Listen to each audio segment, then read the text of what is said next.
Masas raídas por la falta de amor propio. La patria solo es un racimo famélico. Cuando por todas partes se lucha con una sonrisa, la patria seguramente será vaporosamente triunfante. Nosotros somos la patria y en nuestra acción la firmeza de nuestro destino. Muy buenos días, amables radioescuchas.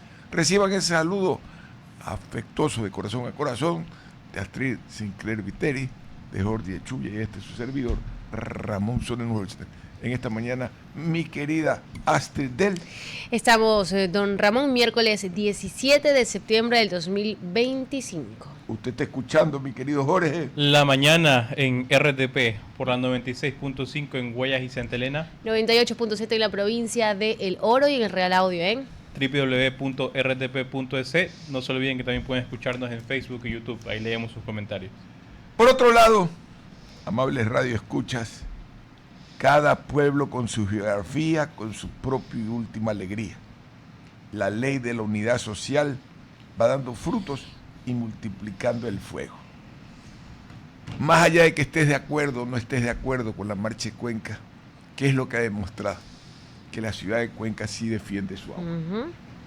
Y que tiene una exposición clara y que por más que se quieran meter en ese movimiento los políticos, la convocatoria es social.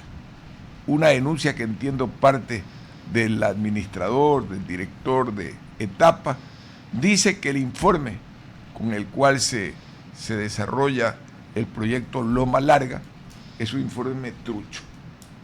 ¿Cuál es la posición del gobierno, Astrid, en esta materia? Bueno, concesionarle el 75% del proyecto a una empresa internacional. ¿Cómo ve usted esta marcha, Jorge? Don Ramón, la verdad a mí me parece algo bastante positivo, más allá del tema en concreto que los convoca, que es justamente una marcha en contra del proyecto Loma Larga, el proyecto minero. Me parece bastante positivo ver este tipo de manifestaciones ciudadanas, porque creo que eso es lo que nos hace falta, sobre todo en Ecuador, y muchas veces olvidamos ese poder que tenemos como ciudadanos, el poder de convocar, el poder de asistir, el poder de decir no me agrada esta propuesta.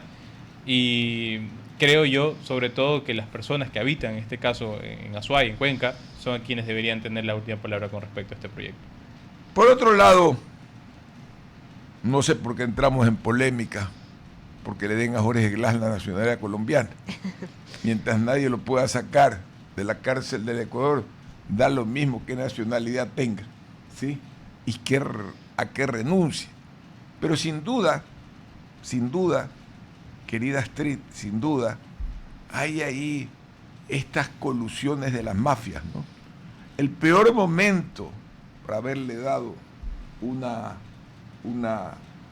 nacionalidad para Petro es este. Claro. Es un momento en que cualquier movimiento que haga Petro tiene que ver con el narcotráfico. ¿Qué le está pasando a Correa? Investigue. En Bélgica han iniciado ya una investigación para ver cuál es el grado de asociación que tiene Correa, ¿sí?, con el cartel de los soles. Porque esta forma tan abierta de lanzarse encima hace que Rafael Correa pierda la vocación de demócrata y lo lleva a un punto bastante complejo, querido Jorge. Es correcto, don Ramón. Esas investigaciones veremos hasta qué punto deparan, efectivamente, tratar de trazar el supuesto vínculo que puede tener Rafael Correa con justamente este cartel. Y luego, brevemente, también para acotar lo que pasó el día de ayer con el tema de Jorge Glass. A mí me sorprende que un presidente de un gobierno, en este caso colombiano, a través de un tuit, básicamente pide la liberación de un preso que está sentenciado, juzgado en las cárceles ecuatorianas, no por recibir una nacionalidad, más allá de cualquier trámite que se haya hecho, cualquier renuncia, creo que eso no sucedió. Es una persona que está siendo sentenciada y juzgada en Ecuador y debe cumplir su pena. Realmente triste se vuelve la voz cuando las neuronas pierden sonoridad. Y eso es lo que comienzo a ver en el doctor Rafael Correa Delgado, honoris causa por causas de contratación universitaria. Cada universidad a la que entregaba millones de dólares terminó dándole un doctorado honoris causa, querida Astrid. Don Ramón, bueno, forma parte de uno nomás de lo que podríamos estar observando, de lo que se ha hecho durante años y durante también lo que Rafael Correa ha tratado de, y con lo que Rafael Correa ha tratado de pues generar algún tipo de relato. Y definitivamente las consecuencias van a ser graves en defender, por ejemplo, lo indefendible. Veíamos a Rafael Correa hace poco, pues en el tema de Nicolás Maduro, entrevistándolo y desmitificando aparentemente lo que era para él, que Nicolás Maduro era el cabecilla del Cartel de los Soles. O sea, eso sin duda alguna lo dijimos aquí, lo hablamos, iba a tener un costo, y el costo es que pues justamente se enfrente a una serie de cuestionamientos cuando, por ejemplo, en Estados Unidos, pese a que sabemos que también son reyes en crear relatos, se está comprobando que uno de los barcos que se derribó, que se afirma que fue atacado por este frente que se encuentra en las costas del Caribe, venía de una provincia que es considerada como efectivamente cooptada por bandas criminales, y que de ahí también se ha demostrado que sale carga importante de droga. Entonces yo creo que a veces se quiere tapar el sol con un dedo, pero definitivamente no se puede. En el tema de Petro es tremendo también. Se pone en la misma posición de Rafael Correa. El problema es que Rafael Correa no está en una posición de poder, Petro sí, y peligra su candidato que podría ir para las elecciones del próximo año. Oiga, y le digo lo siguiente: un mundo para camaradas, porque entre ellos se llaman camaradas o compañeros. Un lugar donde pocos piensan en quedar a pique. Y quizás ese es el problema. Se han sentido inmunes durante el tiempo, largo tiempo. Han hecho asociaciones como las que hizo en Correa aquí en el Ecuador con las mafias para gobernar o cogobernar, para que no lo frieguen o no lo restrieguen mientras gobernaba. Pero ahora esta visión que tiene la gente de ver a un Rafael Correa criticando al imperio, persiguiendo otro imperio. Porque Rafael Correa echó M a los gringos donde estudió, y ahora resulta que es empleado de Russia Today, o empleado o agente, no sé de lo que se trata, y defiende abiertamente un gobierno delictivo. Yo sé que él gana honorarios ahí, tiene asesores, pero no tiene por qué quemarse de esa forma tan poco inteligente que no le va a hacer bien en el Ecuador. Efectivamente, Ramón, para mí fue completamente un error realizar esa entrevista, que ni siquiera creo que fue realmente una entrevista, es algo más estructurado con un fin netamente de tratar justamente de lavarle un poco la cara a Nicolás Maduro y a su gobierno. Y eso entiendo que también ha afectado no solamente la imagen de Rafael Correa, sino que también ha afectado dentro del mismo movimiento.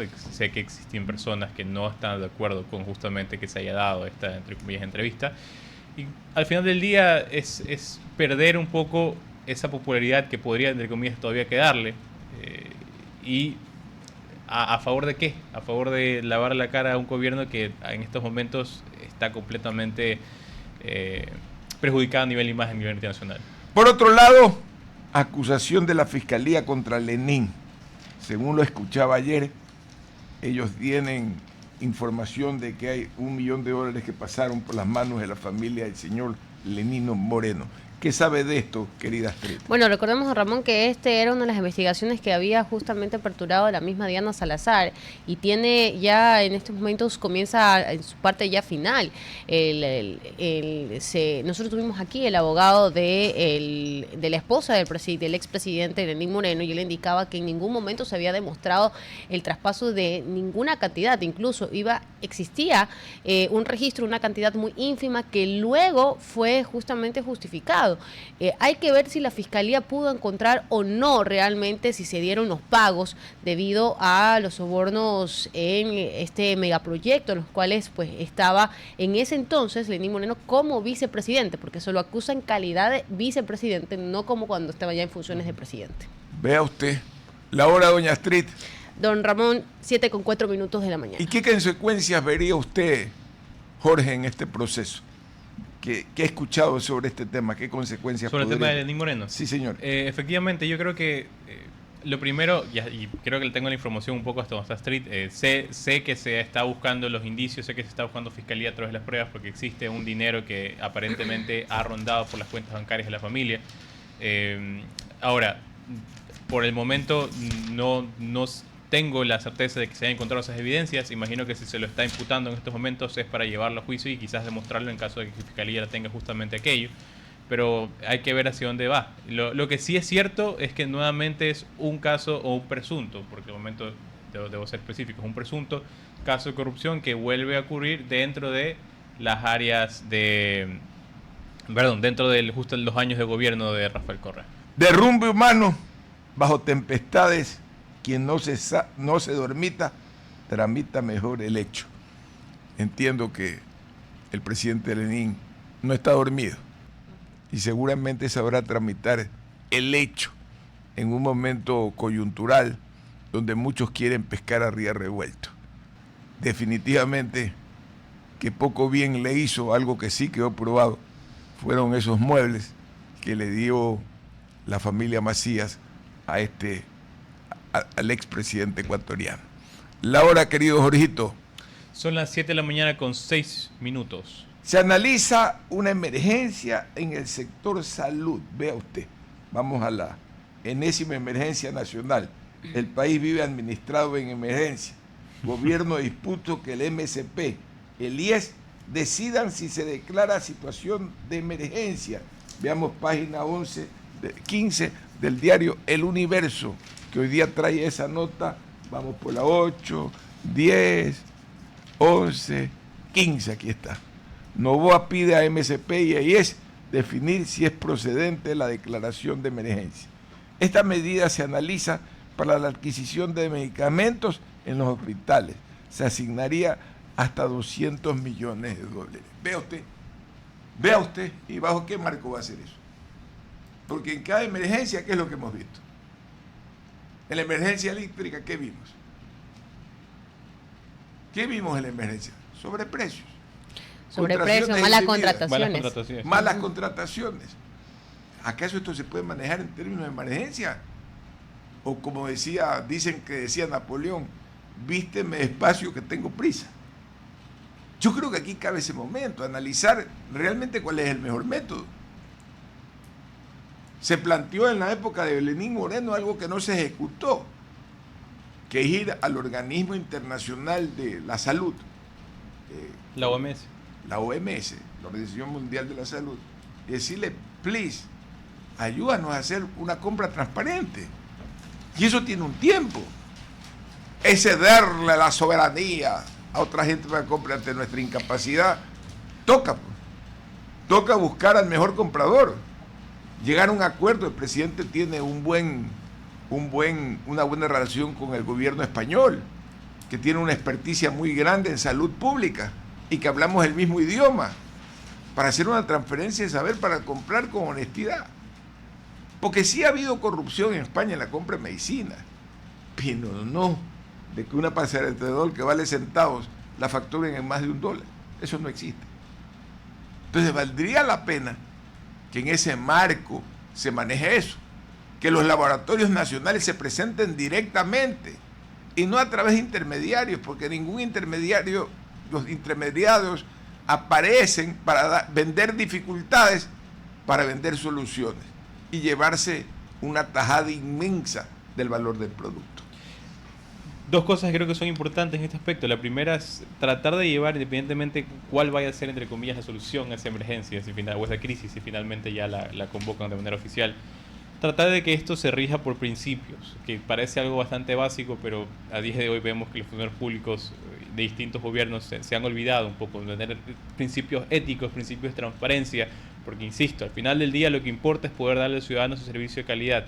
En estos momentos no hay que buscar trabajar, hay que buscar modificar lo que haya que modificar, cambiar lo que hay que cambiar, pero todo bajo principios éticos y transparentes. Y el segundo punto es, si no podemos solucionarlo, como don Ramón lo menciona, a puertas adentro, busquemos también ayuda, busquemos intercambio de saberes, busquemos poder asesorarnos correctamente. Hace pocos días, creo que el fin de semana pasado, Daniel Noboa manifestaba que podría utilizar la inteligencia artificial para justamente controlar mejor el tema de las compras públicas. Ok, puede ser una alternativa, pero tratemos de ver cómo funciona en otros países, tratemos también de buscar personas que estén un poco más experimentadas en el tema y hagamos que esa solución sea realidad. Vea, la inteligencia artificial en esa materia no ayuda. Y le digo porque a veces diseño cosas Y los presupuestos que me da, que están bastante por encima de lo que sé que puede costar. Pero bastante. Los rangos son muy grandes. Esa no es la forma de comprar. No usen esa muletilla para engañarnos. Es una muletilla para engañarnos. Y cuidado, mañana nos aparecen con el precio más alto que trae lo dijo la inteligencia artificial. Es que hasta de eso hay que protegerse. De eso sí sé. De eso sí sé. Y de eso sí puedo asesorar. Porque sé comprar. Y sé vender. Y esa inteligencia artificial es una realidad que te da una información que te permite saber algo, pero no es una realidad, no es el último cotizador. El principio universal de la licitación, del remate, de la subasta abierta, funciona. Pero ¿qué es lo que han hecho a lo largo de la historia? Y le digo porque he visto gente que participa en licitaciones públicas. Como está amarrado, te descalifican porque donde decía Guayaquil, noviembre 12, porque se equivocó y la licitación terminó el 30, porque te equivocaste y querías poner el 12 de octubre. Descalificado. Descalificado porque no reúne puntos de conocimiento. Y el único que reúne puntos es el que ya está amarradito. Claro. Amarraditos los dos. ¿Para qué declaran emergencia? Si la emergencia lo único que ha conseguido a lo largo de la historia del país es, veamos la historia pues de Correa, con sus emergencias. Cada emergencia fue que, como es urgente, se podía comprar a cualquier precio. Claro. Ahí no está la calentura. La calentura está en otro lugar, en la transparencia, en que no se permita la venta de intermediarios, que los laboratorios participen directamente. Y sabe que, don Ramón, a esta altura, y ahora con estas declaraciones y con lo que hemos analizado, ya se ve hasta una postura menos firme y menos clara de qué es lo que se busca en el sistema de salud en general, tanto en el del IES como del MSP. Porque lo que usted señala es exactamente lo que hemos venido sosteniendo en este panel durante los últimos años. A ver, aquí no se trata de aplicar inteligencia artificial porque sin ética la inteligencia artificial va a ser exactamente lo mismo, una herramienta en manos equivocadas. El tema de la eficiencia de recursos. Caemos en exactamente lo mismo, la corrupción. Quienes están en los mandos medios ya se tienen más de un año en un puesto de poder y no se ha podido erradicar justamente ese quiste que nos perjudica. Entonces, ahora el presidente parece que simplemente no quiso declarar la emergencia sanitaria porque lo proponían los correístas y ahora en un tiempo como ya ve que realmente es insostenible y no se figura algún sistema claro para poder darle eficiencia al sistema de salud del MSP y del IES, ahora sí declaremos en emergencia. Cuidado, caemos simplemente en darnos como la oposición de la oposición. Cuando se pierde el sentido común, amables radioescuchas, cualquier fantasma nos tumba y nos deja en harapos. Y eso es lo que ha pasado. Se ha perdido el sentido común. ¿Por qué? Porque el sentido común no admite corrupción. Es simple como eso. El sentido común no puede admitir corrupción. Es contra la lógica. Pero el único sector en el mundo donde se gana en doble vía, cuando se compra y cuando se vende, es en el sector público. Roban cuando venden el combustible, roban cuando compran el combustible. Roban cuando compran las medicinas, roban cuando las venden fuera del hospital. Y ese es el problema del Ecuador, rompe la lógica del sentido común. ¿Cuál es el sentido común? Comprar barato para vender más caro en lo privado y en lo público, comprarlo más barato para servir mejor al ciudadano. Vamos con nuestro invitado, querida Astrid. Así es, don Ramón, a esto de la mañana ya tenemos al abogado Javier Esteban Martínez Guillén, exgobernador de la SUAY. Vamos a hablar justamente del caso Loma Larga o Quimsacocha, como era anteriormente llamado este proyecto. ¿Cómo usted califica y qué también análisis merece lo que ayer hemos visto en Cuenca, justamente en que se pronunció de una manera masiva en contra de este proyecto? Bienvenido a la mañana en RTP. Hola. Se nos fue el invitado. Hola. Continuemos acá. ¿Qué tiene en el Expreso, Astrid? Don Ramón, fin del subsidio, una traba para la minería ilegal, trae Diario Expreso, página 6 y página 7 en economía, porque son dos temas bastante relacionados. Según Diario Expreso, en este artículo señala que un precio más alto limita las operaciones de la minería ilegal. Su consumo incrementó en zonas extractivistas, en zonas como Zamora Chinchipe, y la demanda se cuadriplicó. Trae un mapa bastante interesante, por ejemplo, en Esmeralda, Santo Domingo de los Sáchilas, Pichincha, El Oro, Morona, Santiago, Orellana, Zamora Chinchipe e Imbabura fueron las provincias donde pues aumentó el consumo de diésel. Ya tenemos al abogado a esta hora.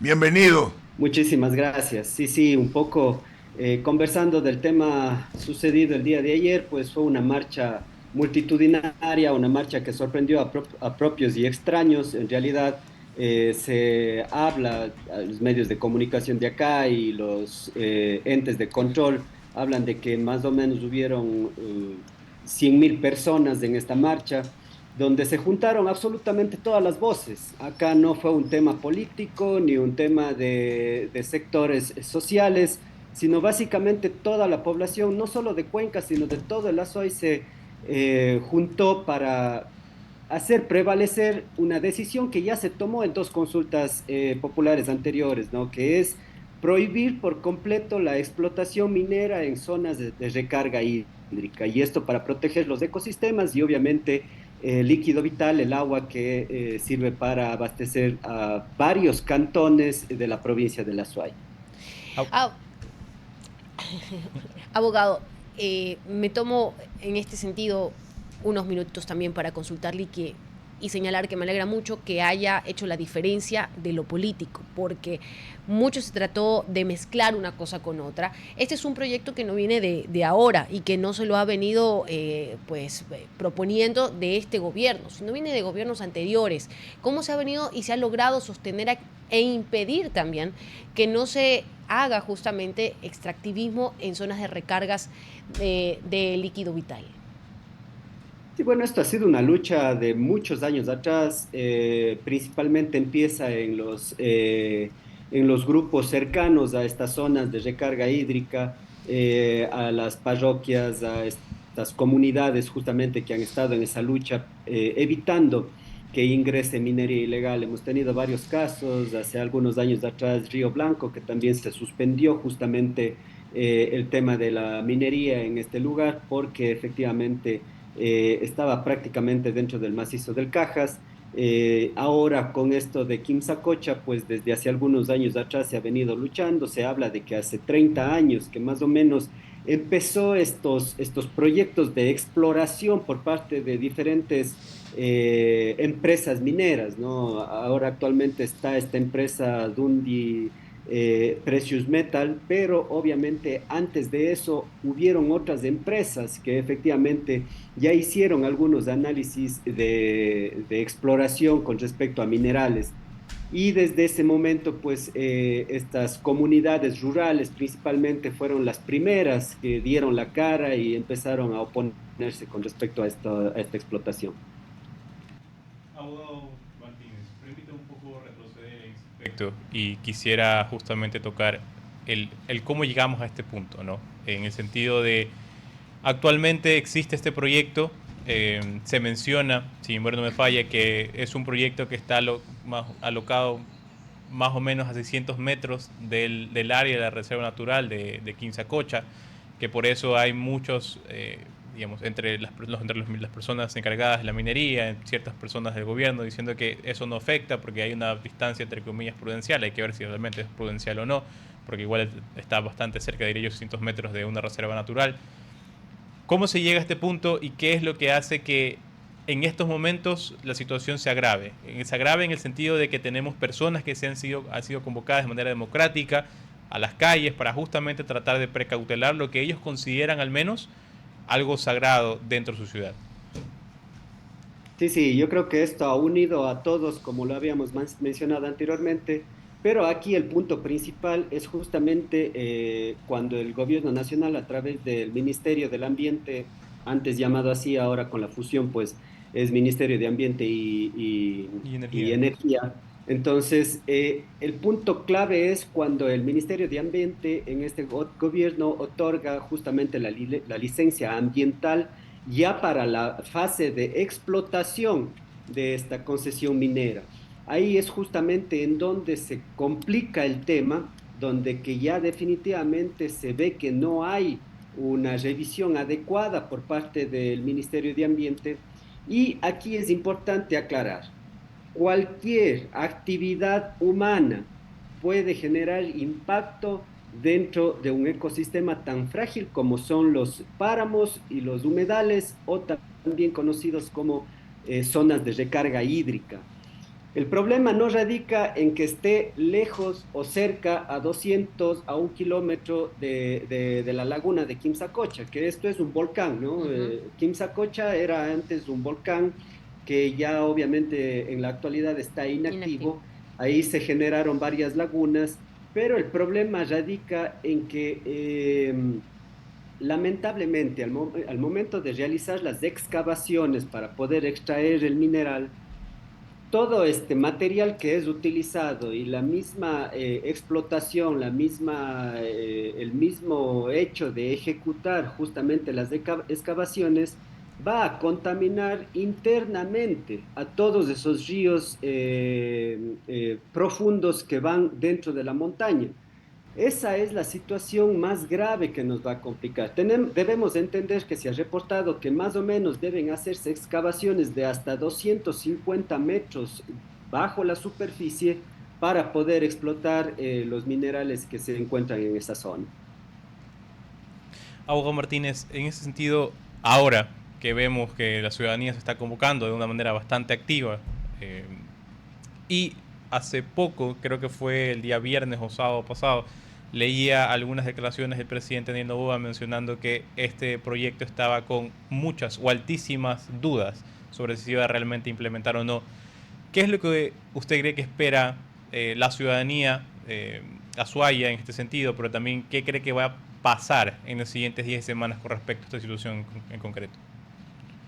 Bueno, el día de ayer, posterior a la manifestación, a la marcha pacífica que hubo acá en la ciudad de Cuenca, pues se establecieron varios escritos que iban a ser entregados al presidente de la República o a sus representantes, justamente con la finalidad de otorgar plazos para que se tome decisiones con respecto a esto. En primera instancia, la primera es revocar justamente esta licencia ambiental otorgada principalmente tomando en cuenta las dos consultas populares. Eso es fundamental.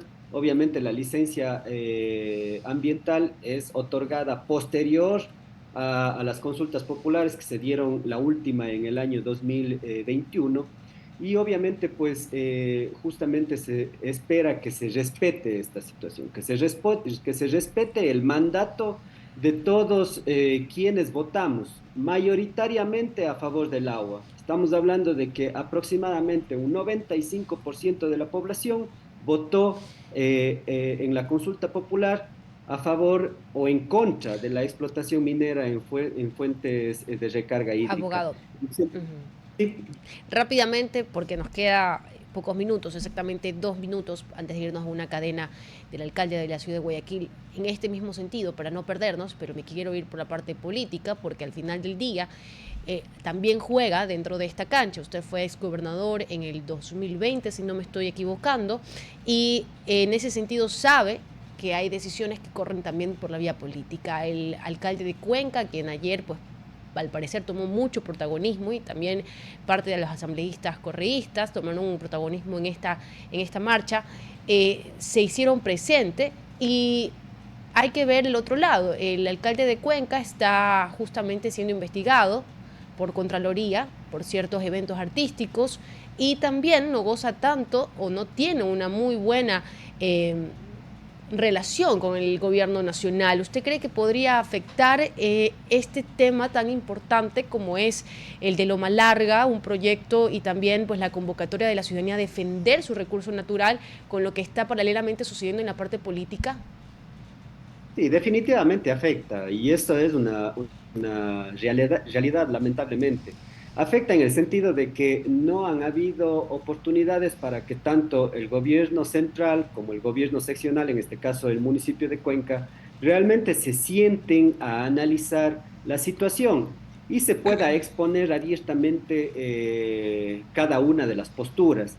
Esto ha hecho que más bien exista un alejamiento entre estas dos instituciones, llamémoslo así, y que no se pueda tomar decisiones oportunas. Entonces, cada una ha tomado su línea, ha tomado sus propias decisiones y al final, en realidad, quien se ve afectado es la población en general. Entonces, aquí yo creo que es importante ya ir definiendo cuáles son las verdaderas situaciones. Estamos ahorita también con una acción de protección que se está tramitando ante uno de los jueces acá en la ciudad de Cuenca para determinar justamente si es que a través de un dictamen judicial, de una sentencia, también se ordena al Ministerio de Ambiente que se dé de baja esta licencia ambiental que se otorgó. Pero más allá de eso, pues en lo político sí ha afectado. Cada uno muchas de las veces ha tomado cierta posición. Hay mucha gente que ha querido apropiarse también de esta situación, apropiarse de este cuidado del agua, tal vez para elevar nuevamente en lo político su aceptación. Pero en realidad, ayer lo que sí se pudo notar es que efectivamente se trató, al menos la gente, por su propia voluntad y desde su propia iniciativa, trató de evitar justamente que se empañe el tema de la marcha y el legítimo reclamo que se tiene con algún tipo de adhesión política. Abogado, le quedamos muy agradecidos por habernos acompañado en la mañana en RTP y hablar de este tema. Muy amable. Les agradezco a ustedes. Un buen día para todos. RTP 965, a la conquista del mundo digital. Presenta sus nuevas instalaciones y tecnología de vanguardia. Renovamos nuestro compromiso de seguir brindando contenido útil y de la más alta calidad. Programas de opinión con referentes de la comunicación. Noticias para contar todo lo que está pasando en todo momento. Una variedad de segmentos con lo que necesitas saber. Y asociaciones internacionales estratégicas. Todo para mantener a nuestra audiencia y seguidores siempre bien informados. Siempre en RTP. Buena compañía. Regreso. 8:07 de la mañana, don Ramón. Oiga, Planeta tuvo la generosidad de enviarnos un libro, El demonio de la escritura. Y tenemos el placer de conversar con Solange Rodríguez Pape. O Papé. Depende, estamos discutiendo si es el apellido alemán o si el apellido es francés. Con tilde francés, sin tilde es hermano totalmente. Bienvenida. Muchísimas gracias por la invitación, muchísimas gracias por estar aquí y por, querer hablar de literatura, que siempre viene bien. Bien, definitivamente. ¿Cuál es ese demonio de la escritura? La creatividad. Ajá. El asunto es que este libro, que lo enseño para que lo puedan mirar nuestros radioescuchas, es polémico justamente porque cuando uno habla del diablo, se piensa que estamos trabajando con fuerzas oscuras y perversas, y no, en realidad... Es el ángel caído. Así es, el lucero de la mañana. El lucero de la mañana. Así es. Y el que trae, digamos, la iluminación y la imaginación. Entonces, como siempre en casi todos mis libros, el tema de lo demoníaco es una metáfora. Ajá. Una metáfora de ¿Pero la a dónde creación. nos lleva esa metáfora? Ay, pues... Surrealismo, realismo, romanticismo. ¿Dónde se ubica? puedo hablar de la primera historia, si les parece bien. Ok, en la primera historia se llama La hija del alba y un poco fabula la idea de que el anticristo es una mujer y no es un hombre. Porque en la tradición se supone que cuando estamos esperando el anticristo, claro, Demian, ¿verdad? Todo lo que tiene que ver con este ser que viene a traer la destrucción, es una mujer. Entonces hay una escena final que a mí me gusta mucho. El cuento termina con que hay una ascensión de esta mujer que se sabe, digamos, de alguna forma potente, y asciende y su figura va por encima del río Guayas, es el fin de año, y fuegos de artificio estallan detrás de ella, ¿no? Y bueno, ¿y por qué ella de pronto decide volverse más poderosa que el diablo? Porque su amado, el hombre que ella ama, ha muerto.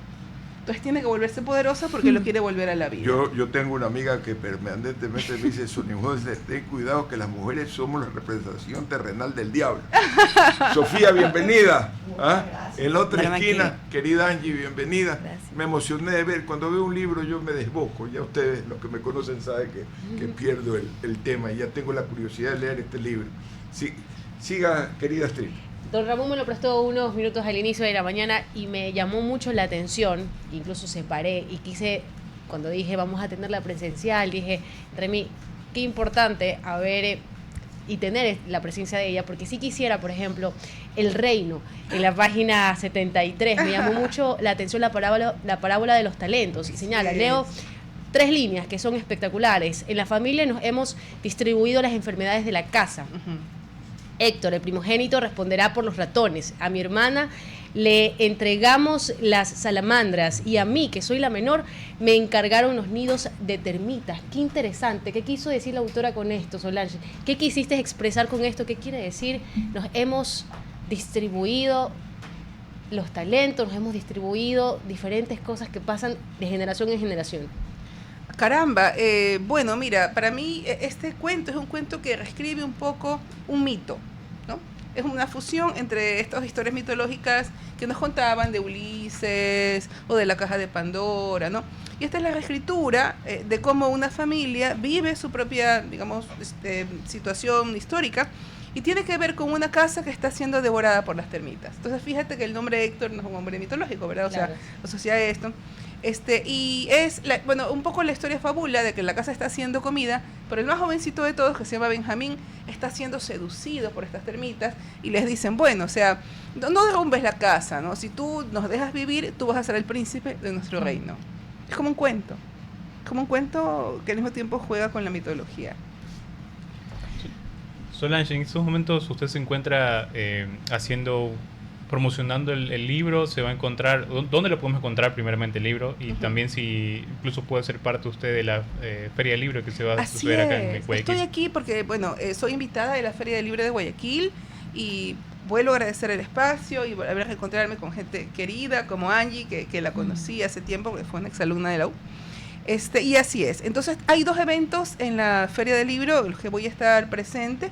El primero es el lanzamiento, no de este libro precisamente, sino de una colección de 3 novelas de 3 escritoras guayaquileñas, María Paulina Briones, Andrea Crespo y quien les habla, sobre el sueño, de otro tema, ¿no? Y eso ya les platico ya mismo si les interesa.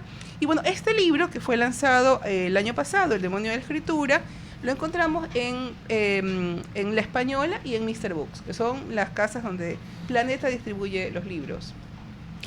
Aquí tengo una pregunta específicamente sobre la importancia de este tipo de historias en el Ecuador. Yo siempre digo como que las historias un poco tenebrosas son las que más nos gustan a veces, pero ¿qué nos puede decir, o lo comparo un poco a los libros griegos o romanos, qué nos puede decir esto de nuestra ciudadanía, de nuestra gente, de nuestra cultura? ¿Qué trata de englobar este libro acerca de nosotros? Gracias por la pregunta. Mira, ¿sabes qué? A ver, te voy a contar un poquito algo que me preocupa como profesora de literatura. Le estaba contando también antes de entrar aquí a cabina que yo soy docente de una universidad pública. Soy docente de la Universidad de las Artes de Guayaquil, la polémica Universidad de las Artes, a mucha honra. Es un sitio maravilloso, digan lo que digan. Y mira, una de las cosas, uno de los ejercicios que uno hace con los alumnos es que pide que los alumnos cuenten historias relacionadas con su vida, ¿no? Y siempre las historias que tienen que ver con Guayaquil tienen que ver con violencia y con terror y con miedo. Todos tenemos miedo de que nos asalten o nos pasen cosas espantosas. Entonces, ¿cómo modificamos, digamos, el que la narrativa social siempre esté ligada al miedo, al horror, ¿no? Una gran pregunta. Yo me asusto todo el tiempo, ¿no? O sea, si estamos aquí juntos, seguramente todos pueden contar historias de terror.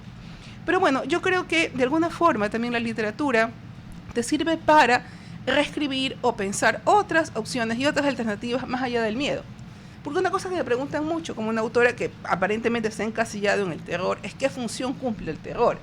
Y el terror puede cumplir o una función didáctica, o sea, un poco te advierte, ¿no? Y sabes a qué estar preparado, pero también tienes que entenderlo como una posibilidad de entender este miedo, superarlo y elaborar esperanza. Y yo no creo en la literatura desesperanzada. De hecho, si revisamos este libro también hay cosas, humor, ¿no? O sea, hay sobre todo, a mí me interesa como autora no generar historias que te rompan el corazón, sino más bien que te desconcierten un poco, porque me interesa mucho la esperanza. No creo, digamos, en una ciudad sin esperanza, y creo que la imaginación es un camino para pensar posibilidades de futuros un poco mejores para nosotros, ¿no? Bueno, esto no lo digo yo, lo dice Úrsula K. Le Guin, pero lo reescribo, ¿no? Porque siempre me angustia mucho que todo el tiempo hablamos de violencia y no de cómo cambiar ese discurso. Y un poco quisiera saber qué evoca el demonio de la escritura en todo caso, qué es lo que nos quiere decir, cuál es la connotación de este mensaje que usted está marcando. El demonio es la escritora prácticamente. Sí, bueno, me estaba arriesgando también, como decía al inicio de esta entrevista, porque yo sé que puedo creer en dos prejuicios, ¿no? Primero, el ser una escritora de terror, y segundo, hablar del diablo. De hecho, hay varias lectoras, digamos en Quito, que me han dicho, no, pero yo no leo esto, porque yo prefiero estar en... Mi religión no me lo permite. Así, literalmente. No, o sea, como que no. Entonces, uno les dice, ¿no?, que también el demonio siempre ha sido una metáfora de lo creativo, ¿no? Una metáfora del conocimiento. Y aquí, así bien es cierto, aparece el diablo de varias maneras, ¿no? Uno se ríe un poco de este diablo. Y como decía don Ramón, hay una frase que me gusta mucho que dice que cuando el diablo iba a nacer, la mujer ya era bachiller.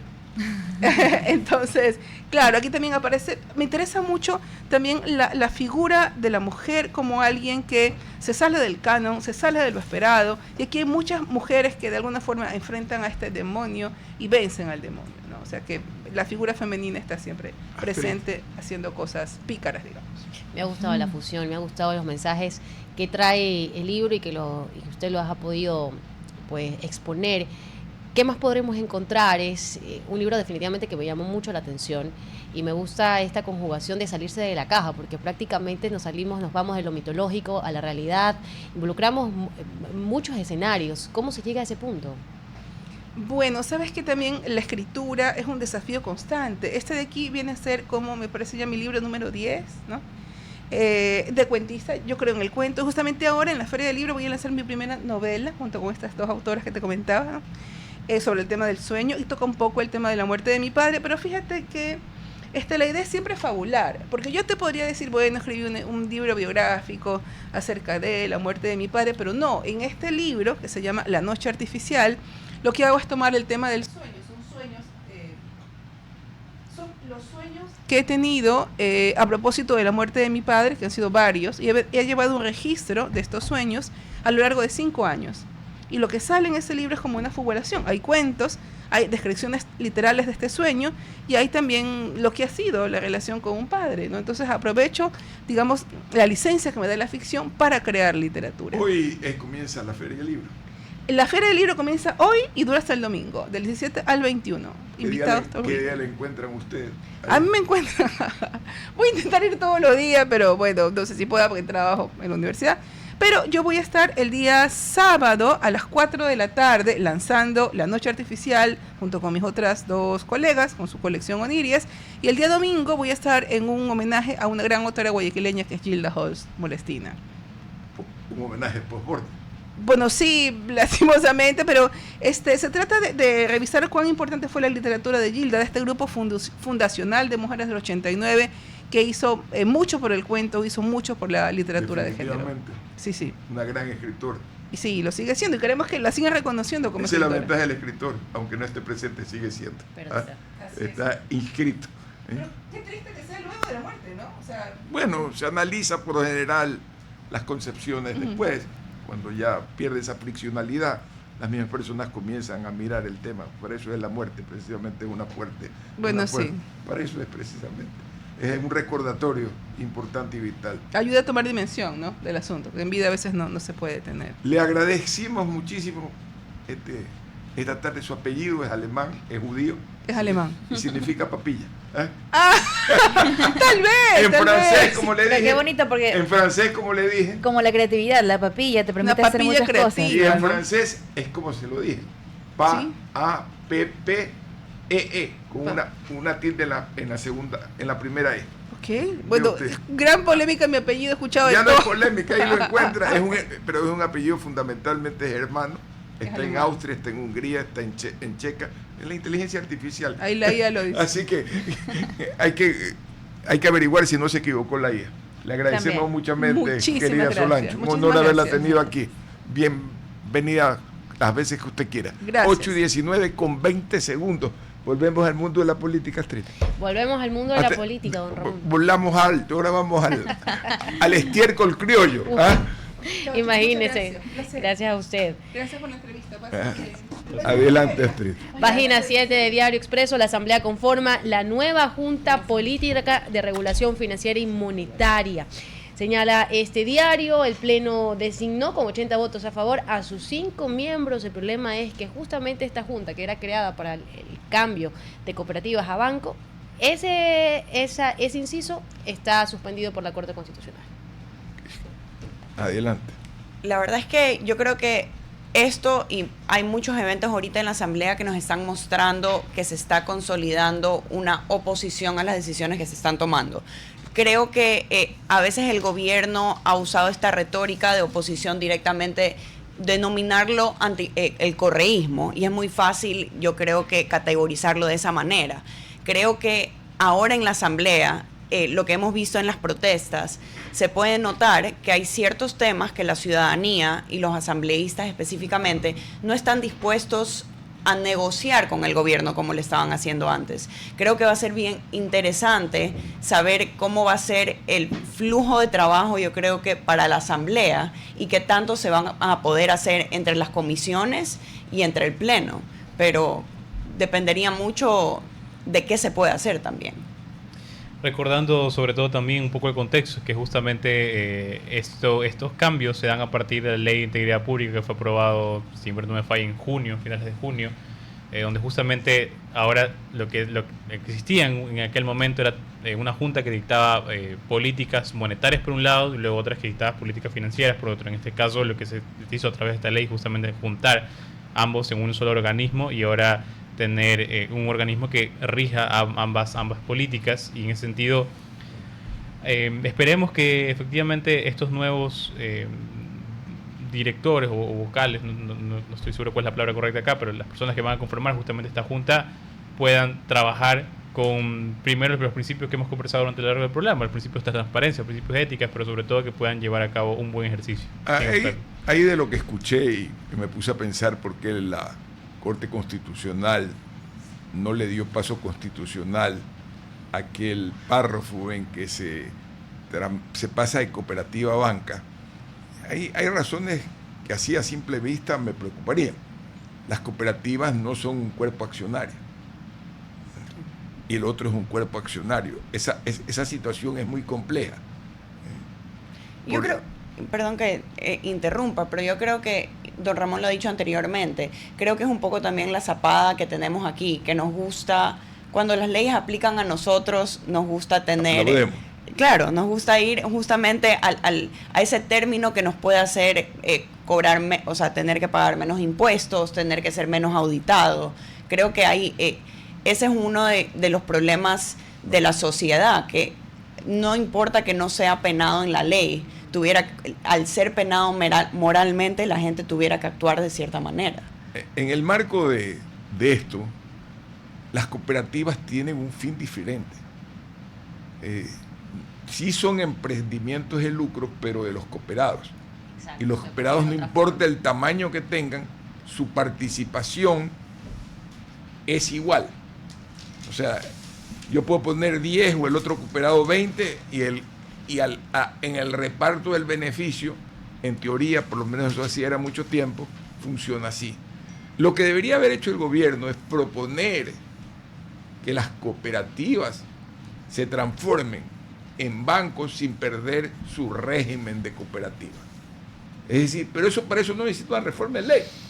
Simplemente la explicación o la aplicación, como hizo en su momento, por ejemplo, el Banco de Cooperativas, que era un gremio de varias cooperativas que hicieron un banco, y las cooperativas eran accionistas del tema.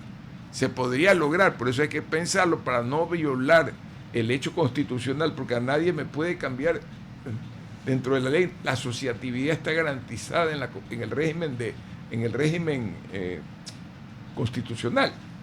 Si la forma de agremiación es la cooperativa, nadie me puede obligar a cambiar de posición. pero sí lo puedo beneficiar o darle beneficios a aquellas empresas cooperativas que deciden transformarse en bancos y que se ven obligadas a capitalizarse. Yo creo que por ahí ve el lío. Seguramente eso dirán que eso es correísmo. Eso no es correísmo, es no atentar contra la legítima capacidad que tiene un ciudadano de libertad de asociación. Yo me puedo asociar como una cooperativa, como una fundación, como una sociedad anónima, como una compañía limitada, como una bandita simple. Es decir, hay tantas formas de asociación que hay que mirar cómo encajan. Cuidado por ir apurados, no se hace algo beneficioso. Las cooperativas, sobre todo las importantes, verían con agrado entrar al mercado y tener cuentas corrientes, ¿ya? Que no las tienen en este momento, tienen otro tipo de estructura de captación de fondos. En fin, las 8 de la mañana con 25 minutos, 13 segundos. ¿Usted está escuchando? La mañana en RTP por la 96.5 en Guayaquil y Santa Elena. 98.7 en la provincia del Oro. Y en el Real Audios en la www.rtp.es. Bueno, ¿qué más tenemos este día? Don Ramón, la audiencia de juzgamiento del caso AAA está programada para el 2026. Realmente se trataría de la tercera audiencia que se suspende. Vendría de junio, julio, a inicios. ¿Cuál es la AAA? Donde está el alcalde de la ciudad, Aquiles Álvarez, junto con otros 21 procesados. A inicios de este mes también había otra audiencia, pero al final del día se termina postergando hasta el 21 de enero del próximo año. De usted 4 meses más de respiro. 4 meses más de respiro, o tal vez de asfixiar al alcalde, porque hace poco ya se tomó otras medidas como la inmovilización de más cuentas de los procesados. De usted. Y al alcalde se le inmovilizó más de los que se lo pedí. ¿Y qué pasa si el alcalde gana el proceso? ¿Quién lo indemniza? El lucro cesante de todas esas gasolineras que están paradas. Porque, ¿qué era lo correcto? Porque el Estado corre el riesgo de ser demandado si pierde. ¿Qué era lo correcto? Que lo intervengan, pero que no pierdan la funcionalidad de negocio. Pero tuvieron que marcar, era una posición extrema. Si hay un tema, era mejor tenerlo intervenido, inclusive para resarcir cualquier daño que podría haber causado. Exactamente. ¿Qué pasa cuando destruyes la marca del que supuestamente ha hecho un perjuicio al Estado? Lo que le pasó a los Isaías. Le destruyeron Rocafuerte en forma delictiva. Hicieron Fleco e Ica, una marca de casi 100 años. ¿Ya? Liquidaron las haciendas, destruyeron las arboledas. Y después, ¿quién le respondió a la familia Isaías sobre el tema? ¿Tienen derecho o no tienen derecho? Porque se suponía que habían dejado un fideicomiso o algo para que lo administren y con eso responder algo. Al final uno da cuenta y dice, toma, esto te devolvimos, o esto quedó en excedente, o ganamos tanta plata que te vamos a devolver todo. Ese era el sentido de una fiducia. Administrar los bienes para que funcionen, pero politizaron todo. Cogieron el Ramada y lo cogieron como que si fuera una empresa cooperativa, y al grito de compañeros y la cuestión, ¡pac! Ahí está el Ramada fregado a lo largo del tiempo. Hicieron de la Clementina una cooperativa que hicieron que los agricultores se adueñen, los compañeritos nunca pudieron pagarle el crédito a la corporación financiera en nombre del compañerito. ¿Quién indemniza eso? El Estado, sale todo del Estado. Y don Ramón, y han politizado absolutamente todo, porque usted acaba de dar un ejemplo paralelo a lo que podría estar ocurriendo, porque el juez dictó que se inmovilicen el valor de 12 salarios básicos. Al alcalde se le ha inmovilizado más de lo que se ha establecido dentro del dictamen. Pero veamos lo que ocurre ahora con el expresidente Abdalá Bucaram, por exactamente lo mismo, no seguir la justa ley y no seguir los procesos. Ahora tendríamos que el Estado también indemnizar por un mal procedimiento político. No tiene la capacidad de ganar, por lo menos el monto que pretende. Esas sentencias no van a ocurrir.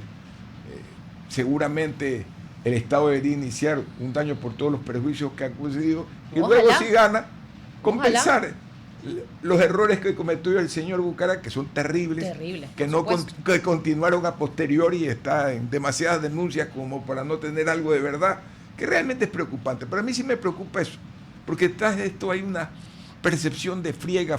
Mire lo que pasó con el paso de nivel de Los Seios. Terminó no presentándose el gobierno acusador y validando el informe que tanto cuestionaba. Y estaba la vía libre. ¿Por qué? Porque se toman imprudencias, violencias. Vea lo que pasó en la época de Alfredo Palacio, que en paz descanse, querido pariente mío. A la emoción de la patria, de la república, cerraron contratos con la OCP y con ese que más. Terminamos indemnizando $1.200 millones. 1.100 million dollars. Así de simple. Ese es el problema en Ecuador, la vehemencia. Y todos llegan con gritos triunfales y vamos a terminar. Y cuando yo veo eso, me preocupo porque no hay lo único que ayuda a resolver los problemas de largo plazo es una palabra que armoniza con la armonía. Solo lo que puede armonizarse se estructura, lo que tiene una lógica siempre es armónica. En el caso de este señor, del alcalde, le han parado como 10 estaciones. ¿Cuánto es el lucro cesante de eso? Que serviría, en el caso de ganar, para ser indemnizado. Inclusive la operación, mire usted hasta dónde llega el error de ellos, la operación hubiese dado cuenta, intervenido, si realmente vendían el combustible que vendían. Porque si el negocio es continuo y una gasolinera no es alterada, es difícil que caiga la venta, salvo que ese día cierren una carretera, haya una cosa. Pero eso te permitía dar, desde el punto de vista de la investigación, si el señor Álvarez hacía truche o no hacía truche. Hasta en eso. Ese es el problema, porque los ecuatorianos lamentablemente vivimos en un mundo deductivo. Siempre, y creo que ustedes recuerdan cuando decía, los ecuatorianos son por profeso, poner una mosca color rojo y decir, todas las moscas son rojas. Y no entramos en un proceso de inducción. Miren cómo, pensando así en voz alta, salen 3 o 4 ideas, y seguro si hay un comité de gente inteligente y de buena voluntad, más que inteligente, de buena voluntad, seguramente vas a encontrar otras razones por qué no debería haberse cerrado eso, en beneficio del Estado. Pero ¿qué era lo que quería hacer? Hacer quedar mal al alcalde, transformarlo en un delincuente, abachornarlo. Si realmente tienes la razón, espera que el cadáver de tu enemigo va a pasar por la acera de adelante. No te afanes destruyendo a tus enemigos, se destruyen solitos. Pero ahí es ese problema cultural nuestro. Necesitamos resultados urgentes, rápidos y eficientes. Bueno, con este bizcocho me retiro. Mis compañeros siguen en la mañana en RTP. Sofía, qué gusto tenerla como siempre. Gracias. ¿Por qué no viene más a menudo? Voy a venir en este horario. Si no me coge el tráfico, eso es lo único. Vamos al corte comercial. RTP 965, a la conquista del mundo digital. Presenta sus nuevas instalaciones y tecnología de vanguardia. Renovamos nuestro compromiso de seguir brindando contenido útil y de la más alta calidad. Programas de opinión con referentes de la comunicación. Noticias para contar todo lo que está pasando en todo momento. Una variedad de segmentos con lo que necesitas saber. Y asociaciones internacionales estratégicas. Todo para mantener a nuestra audiencia y seguidores siempre bien informados. Siempre en RTP. Buena compañía. Volvemos a nuestro tercer segmento del programa. Sofía, tú tenías un tema para poder conversar con nosotros. Sí, justamente antes que venga el siguiente invitado, creo que es un tema importante de hablar. En The Guardian salió un estudio del Imperial College de Londres que reveló que 2 de cada 3 muertes por calor en Europa son causadas directamente por el calentamiento global provocado por el ser humano. Se detectó que la temperatura media subió alrededor de 2.2 Celsius en las ciudades, lo cual incide fuertemente en mortalidad, especialmente en las personas mayores. Esto justamente, después lo vamos a hablar con el invitado, es cómo las ciudades se tienen que ir transformando, no solo para su crecimiento, obviamente, sostenible, sino para también hablar un poco de los problemas que está pasando, como la temperatura.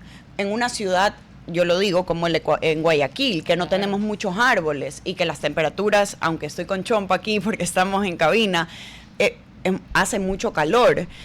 Tenemos que ver, yo creo que urbanamente, cómo vamos a mediar el problema de la temperatura en las ciudades que tenemos, digamos, en Sudamérica, y cómo lo podemos hacer de una forma que no nos cueste tanto o no tenemos nosotros la posibilidad. Yo veo o lo comparo un poco con Hiroshima, que es cuando una ciudad lamentablemente le llega a pasar algo como pasó en la Segunda Guerra Mundial y se puede renovar y puede crecer de nuevo. Yo pude ir a Hiroshima y yo lo comparo, es como vivir en el futuro. O sea, es ver una ciudad consciente en el medio ambiente, de que no tienen tachos de basura porque cada uno sabe que tiene que llevar su basura. Hay una idea o conciencia de la ciudad y la gente se orienta a estar en los espacios abiertos, que creo que me gustaría saber sus opiniones de cuál es la importancia de tener estas ciudades más sostenibles en el futuro. A mí me encanta este tema, Sofía.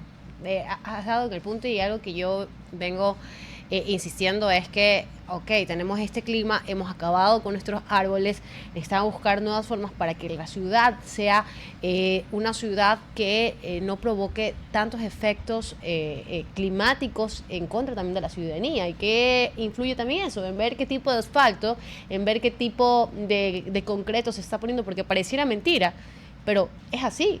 Es establecer zonas de descanso, es establecer lugares donde realmente uno se pueda guardar de las altas temperaturas, o pueda por lo menos calmar la intensidad del calor, porque no solamente son las personas, también los vehículos sufren daños por el tema de las temperaturas, las llantas y más. Entonces, no hemos pensado en eso. Somos realmente una ciudad que no está midiendo los efectos del cambio climático, que parece que Guayaquil estuviera pues en Marte, donde no va a llegar eso. No, va a llegar.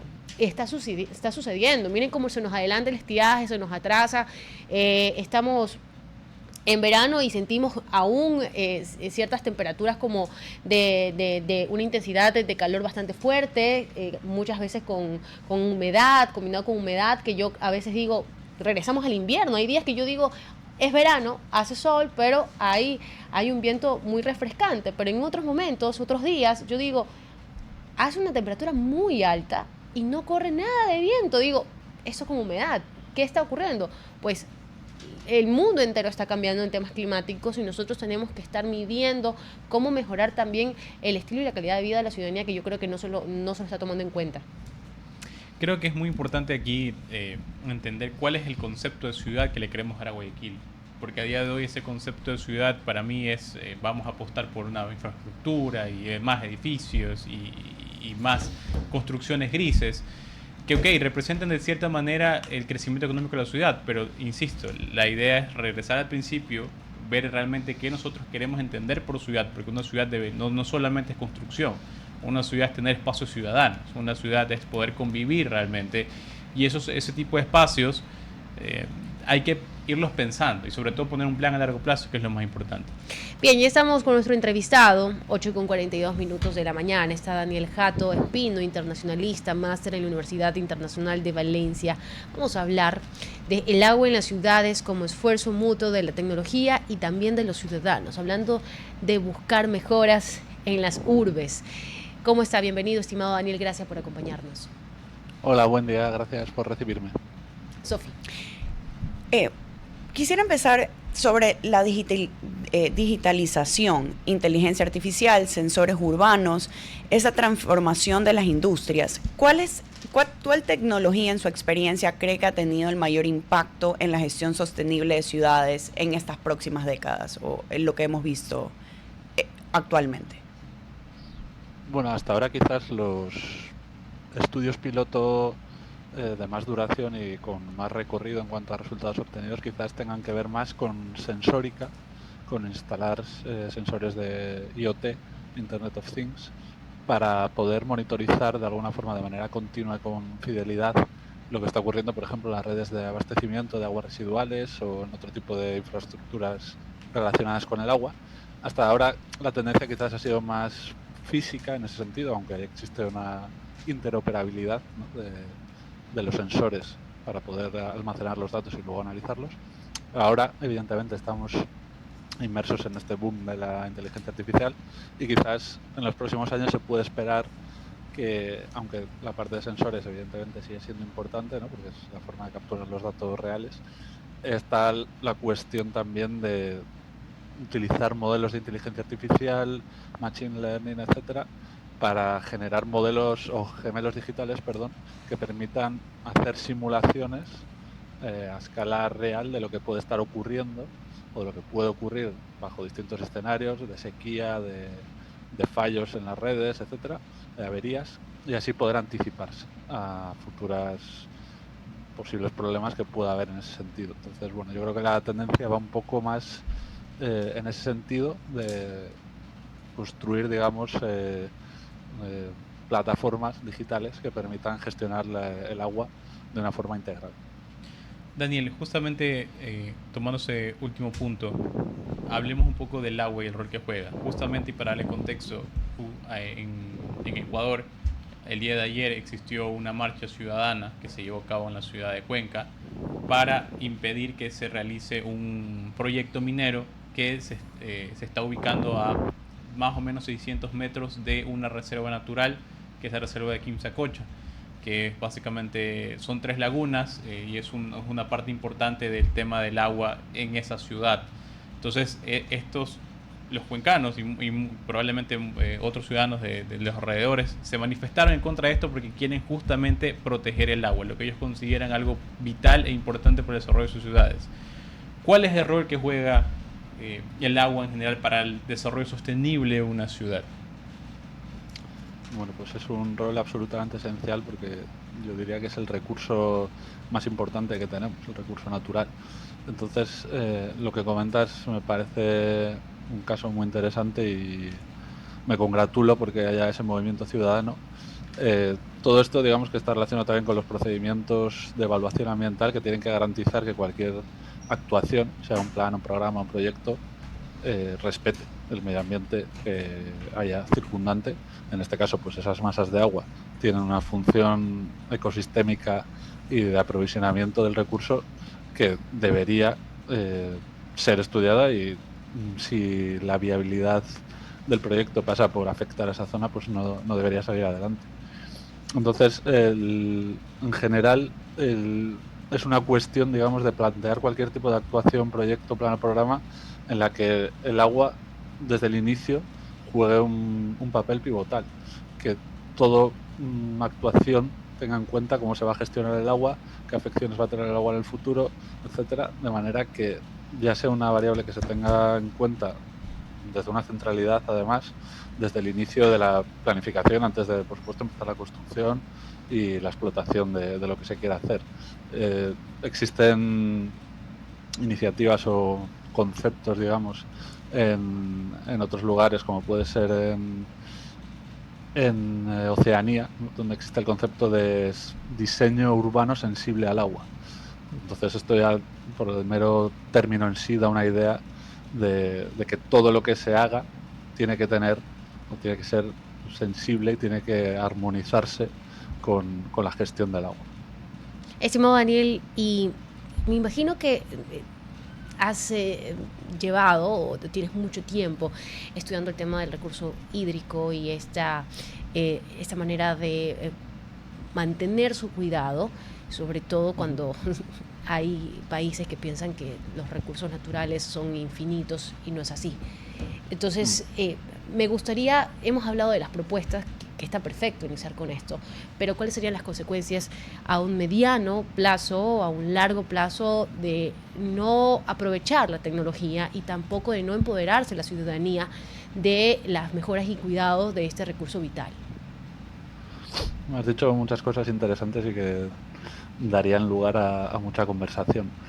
Es cierto, lo primero que comentas no es ya una cuestión, yo creo, de determinados países, sino una asunción más o menos generalizada por parte de la ciudadanía de que el agua es un recurso infinito, ¿no?, que sale por los grifos o por donde sea, y la gente no se pregunta realmente las implicaciones que tiene eso.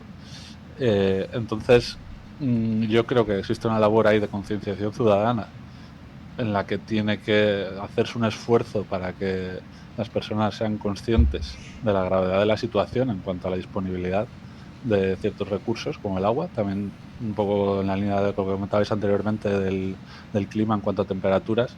Tiene que existir realmente una sensación no de alarma, pero de concienciación seria de que es un recurso en peligro con procesos que estamos viviendo cada vez con más frecuencia en todas las latitudes y longitudes de sequías prolongadas que hacen que la cuestión pueda estar realmente en peligro. Entonces, lo que puede llevar lugar es a que existan restricciones para las cuales pues la ciudadanía quizás no está preparada, de que se tengan que limitar de alguna forma el consumo de agua durante horas concretas o restringir ciertas actividades, en definitiva poner umbrales de uso del agua según el caso, lo cual pues evidentemente para nadie es deseable, pero puede llegar a escenarios en los que sea necesario.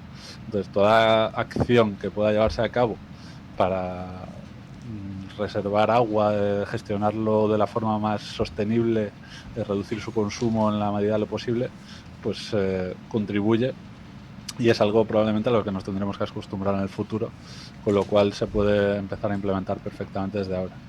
Y también, ya por hilar un poco con todo esto, es importante que la ciudadanía, o sea, que el rol de la ciudadanía esté quizás más presente de lo que ha estado hasta ahora. La gestión del agua no tiene que quedar simplemente en manos de las instituciones, sino que también tienen que existir procesos participativos de alguna forma que permitan la implicación ciudadana y que sea tenida en cuenta su voz para gestionar el recurso de forma equitativa y sostenible. Ahí va justamente una pregunta que tengo. En proyectos de infraestructura, ¿cómo se puede lograr un equilibrio entre la eficiencia económica, respeto ambiental y aceptación social que hemos estado hablando anteriormente? ¿Existe la forma existe una fórmula, digamos, para poder tú llegar a un acuerdo entre estas partes que son vitales y a veces una termina pesando más que la otra? No. Es difícil, yo creo, complicado, prácticamente inviable hablar de una solución universal que pueda aplicarse a todos los casos, pero yo creo que sí que tenemos que empezar a plantear ya seriamente, intentar adoptar soluciones que se separen un poco de la infraestructura gris que se ha ido introduciendo progresivamente en las ciudades, y buscar una filosofía más de intentar imitar los procesos naturales, que es un poco lo que se ha perdido en las ciudades con tanto grado de urbanización y desarrollo. Entonces, soluciones que pueden ser amigables desde un punto de vista ambiental, social y económico, pues pueden ser soluciones basadas en la naturaleza, que, bueno, tienen unos impactos ambientales positivos porque permiten gestionar el agua y aparte proveen de otro tipo de beneficios que pueden ser ecosistémicos, de biodiversidad, de regulación de temperatura, etcétera. Son soluciones que en un inicio, al no estar tan asumidas, digamos, o tan implementadas a lo largo de la historia, pueden tener un pequeño coste mayor, pero a largo plazo pueden ser igualmente competitivas respecto a infraestructura gris. Y yo creo que de cara a la sociedad, pues todo este tipo de medidas no basadas en la naturaleza proporcionan espacios que pueden tener fines recreativos y estéticos y de armonía, ¿no?, con el entorno, de identidad, que pueden ser muy positivos. Entonces yo abogaría por ese tipo de soluciones. Y bueno, es cierto que además algunas de ellas tienen como mucha aplicabilidad en los entornos urbanos tal y como están ya desarrollados. Existen soluciones, por ejemplo, como las cubiertas ajardinadas, que ya se podrían implementar en los edificios que existen, que ocupan desde una vista aérea la mayoría del espacio, o otras soluciones como pavimentos permeables en las vías o en zonas de aparcamiento. En fin, son soluciones que se pueden integrar más con el entorno, replicar más el ciclo natural del agua y tener también beneficios colaterales a nivel social. Estimado Daniel, qué gusto haber conversado contigo sobre este tema. La verdad, hay cambios importantes, hay rumbos que debemos cambiar a nivel mundial. Nosotros hablamos de específicamente Guayaquil, de Ecuador también, que debería ir hacia ese camino. Muchas gracias por habernos acompañado en la mañana en RTP. Muy amable. Muy bien, muchas gracias a vosotros. Adiós. Gracias. Vamos a cambiar de tema. Página 5 de Diario Expreso, captura de cabecillas, victorias visibles. Pero las estructuras quedan, señala este diario, con este titular bastante interesante. Compañeros, continúo. pueden fragmentarse o iniciar luchas internas. La efectividad depende de la jerarquía del grupo criminal. La extradición tiene efectos disuasivos, según expertos. Y es bastante interesante porque hace pocos días en Teleamazonas estaba el ministro del Interior, John Reinberg, al igual que en otros medios de comunicación en los cuales se ha expresado y ha indicado, bien, hemos tenido en esta segunda fase del conflicto armado interno algunas victorias que las compartió incluso. Y sí se pueden llamar victorias, porque capturar a los cabecillas de bandas criminales de gobiernos que nunca dieron con ellos es una victoria. Y hay que decirlo de esa forma. Pero ¿cuál es el siguiente paso? Esto es, se elimina una cabeza, pero aparecen dos más. Exactamente, aparecen dos más y hay otras cabezas pues que están en la línea de sucesión. ¿Cómo terminar con estas estructuras? Nosotros no somos especialistas, pero sí podemos analizar desde la percepción ciudadana cuál sería aquí, por ejemplo, el miedo o la preocupación de que no se le dé un golpe contundente y definitivo a las estructuras criminales. Yo creo que aquí lo importante siempre va a ser, al menos desde el punto de vista ciudadano, tratar de hacerse preguntas de por qué seguimos enfrascados, seguimos enquistados en este problema de la inseguridad. ¿Qué hacemos luego de capturar a líderes criminales? Y creo, como ciudadano, una de las cosas importantes que debería empezar a hacerse es justamente trabajar en desarticular las estructuras como tal. Porque luego nos enfocamos en personas, y si esas personas, como lo menciona Astrid, son detenidas, son llevadas, incluso extraditadas, luego salen 2, 3 cabezas más que empiezan a querer adueñarse de la banda, que incluso podrían generar conflictos internos dentro de la misma, y eso provoca obviamente más inseguridad dentro de las ciudades. Pero hay que buscar atacar esas estructuras. ¿De dónde se está generando ese dinero? ¿Cómo se combate? ¿Cómo le quitas ese financiamiento, entre comillas financiamiento, pero de la forma en la que ellos están comercializando todo su negocio? Hay que atacar esas estructuras, que no es algo tampoco que creo que puedo hacer de la noche a la mañana, es un trabajo de investigación profundo y demás, pero desde la presión ciudadana siempre va a ser importante tener pequeñas victorias, como pueden ser capturar a líderes de bandas criminales, pero también sobre todo igual seguir enfocándonos en qué o cuán importante es justamente atacar la estructura criminal per se. Y ahí yo creo que también hay un punto que me preocupa un poco, y es más de la justicia ecuatoriana. Y yo creo que al momento de nosotros ver tantos casos y no saber cómo culminan, o ver que estas personas salen libres después de un par de semanas, o obviamente, a diferencia de otros casos, el gobierno, creo que justamente en esta captura fue de alias El Topo, que están pensando en la extradición, que hay que también hablar y aplaudir al gobierno, que ha sido muy astuto en la fuente de comunicación, en la línea de comunicación que tiene con los Estados Unidos, y poder garantizar que las personas que ellos necesitan sean llevadas a justicia estadounidense. Pero ¿por qué también son llevadas allá? Porque tienen un caso abierto allá, y hay más confianza en la justicia estadounidense de la que hay en la nacional, de que esas personas van a quedarse en la cárcel y van a cumplir una condena. Entonces, a mí lo que me preocupa un poco es qué vamos a hacer en el futuro, lo que estamos hablando de qué viene después. Yo entiendo de que estamos haciendo grandes cosas cogiendo a esta gente, pero ¿qué queda después en la estructura? ¿Qué queda en esa familia? ¿Qué queda en ese barrio, digamos? Tenemos que pensar mucho más allá de solo esa persona, y no digo de la reinserción de esa persona en la ciudadanía, pero ¿cómo queda la ciudadanía afectada? Cogemos a las cabezas, pero siguen habiendo tiendas y comercios que todavía tienen que pagar vacuna. Entonces, creo que es esencial entender cuál es el plan que vamos a seguir y cómo vamos a hacer para arreglar el problema que hay en la ciudadanía, y el problema que hay más allá de ser las cabecillas, lo que han causado estas bandas. Yo creo que no estamos pensando en cómo vamos a nosotros ver el panorama que queda. Yo escucho muchas veces decir a la gente o a panelistas, bueno, metamos los presos, que tengan condenas más altas, pero hay que pensar también en cómo nosotros vamos a cambiar a la ciudadanía para que cuando alguien vea a alguien que está haciendo algo malo, decida no hacerlo, porque la repercusión sobre lo que puede pasar es tan intensa, o la amenaza de ir a prisión y de tener una condena muy larga es tan grande,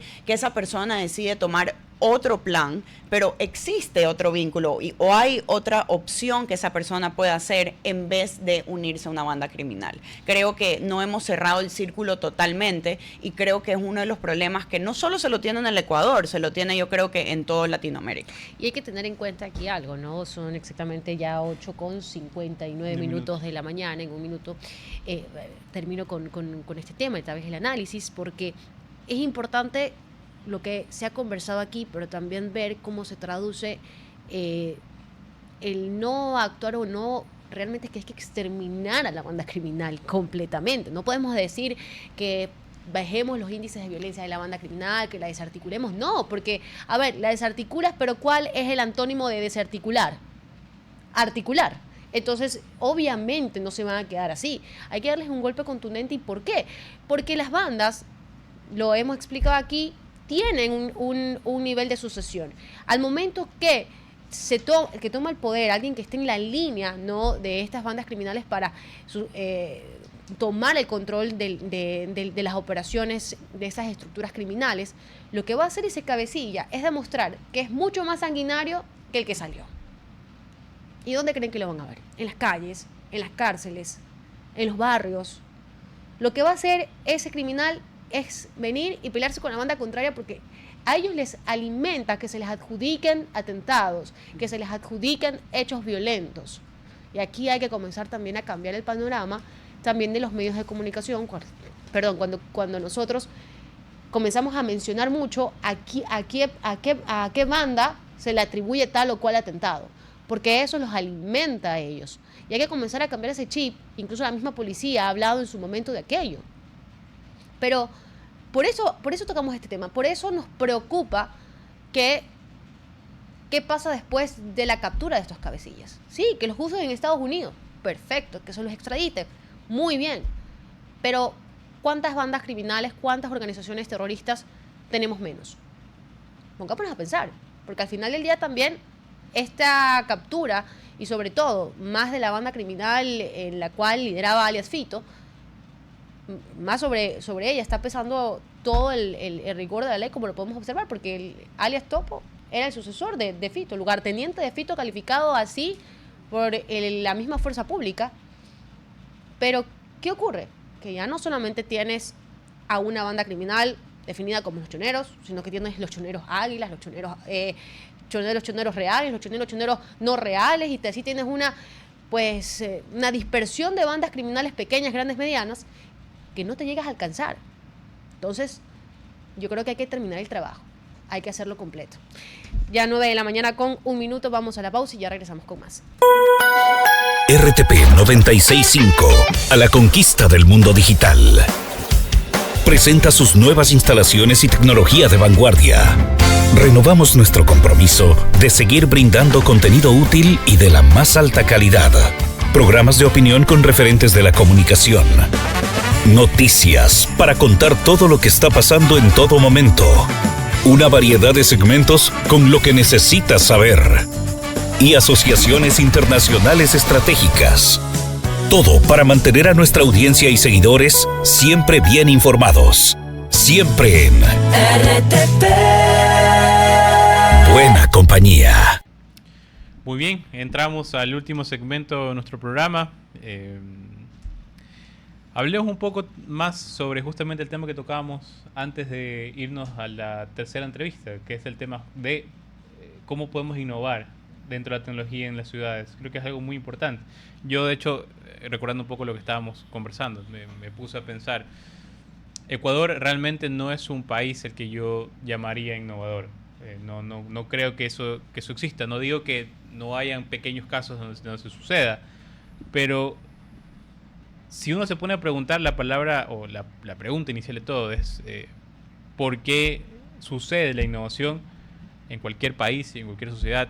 Yo creo que Ecuador se aleja un poco de la respuesta, de ser un país que justamente fomente la innovación. Yo creo que como país necesitamos, en general, no solamente innovación. Creo que el primer punto de partida es tratar de generar ese ambiente de innovación que creo que no existe. El buscar las sociedades cómo innovan. Y hay un libro que me acuerdo que me gustó mucho de Matt Ridley, que se llama Cómo funcionan cómo funciona la innovación, y justamente primero a través de las ideas, ¿no? De ese intercambio constante de probar, prototipar, ver qué funciona, qué no funciona, pero sobre todo también entender que es todo un contexto el que tiene que apoyarte, y entre comillas apoyarte, porque el mayor apoyo en realidad es que no te pongan obstáculos, no te entorpezcan. Entonces la pregunta sigue siendo cómo puede Ecuador generar un ambiente de innovación. Y lo que tú acabas de decir creo que es fundamental. Yo creo que cuando muchas personas piensan en innovación, no piensan en el cuidado del medio ambiente o la sostenibilidad de una ciudad. Y creo que lo esencial aquí es ver modelos, yo creo que en Asia lo hacen muy bien, en el que el medio ambiente se respeta y hay una combinación entre la tecnología y la edificación y los espacios verdes. Y tener ese balance entre uno y el otro. Yo creo que aquí lo veo, y hablábamos de cosas fundamentales que pudiera, digamos, hacer el Ecuador para innovar. Ahora hay estos tipos termómetros, pero de sonido. ¿Qué hacen? Te hablan del sonido que hay alrededor de tu comunidad, así sea de construcción, de carros, el mismo medio ambiente, así sean pájaros o lo que pudiera haber en esa área. Creo que es esencial saber distinguir cómo el ruido de una ciudad puede llegar a contaminar tu salud. Lo hemos dicho, yo creo que anteriormente en un programa de Hablando Fuerte. Creo que si nosotros como ciudad empezamos a innovar hasta en lo pequeño, en no buscar un financiamiento significativo para redistribuir la ciudad, sino, por ejemplo, manejar el índice de ruido que hay y tratar de respetar la comunidad y tener, no sé, un plan de trabajo de cómo se tuviera que analizar el ruido en una ciudad para que su ciudadanía pueda vivir más plácidamente. Creo que son proyectos que se los pudiera hacer, y Ecuador, más que todo Guayaquil, veo, nuestras ciudades tienen que empezar a ver mucho más allá de 5 años, sino qué se puede hacer 10 años, 20 años, y qué tipo de crecimiento económico se le puede dar a esa ciudad. Yo creo que Cuenca, todo lo que ha pasado con esta protesta es muy fundamental. ¿Por qué? Porque Cuenca es una ciudad que seguridad no llega a ser un problema como lo es en otras ciudades. Es una ciudad que respeta su medio ambiente, pero al mismo tiempo entiende la importancia del turismo interno y externo para un crecimiento económico. Yo creo que si más ciudades pudieran ver ese balance y el beneficio que puede tener a la economía ese balance, quisiera yo pensar que pudiéramos tener mejor ciudades. Así es. Considero que eso es un buen punto de partida, empezar a pensar cuál es el plan de ciudad, cuál es el plan de país, incluso que queremos para dentro de las siguientes décadas, no dentro de los 10 ni 20, quizás 50 años allá. Ahora vamos a entrar en la última entrevista de nuestro programa del día de hoy. Nos acompaña el abogado Roberto Calderón. Él es ex juez y también es abogado litigante en materia penal. Justamente vamos a conversar un poco del tema de la semana, diría yo, que es la eliminación del subsidio al diésel, pero en concreto sobre el cierre de vías y la aparición de servicios públicos que en algunos sectores han pasado de manera muy breve, y cuáles serían las consecuencias desde el punto de vista legal al respecto. Abogado Calderón, muy buenos días, qué gusto tenerlo con nosotros.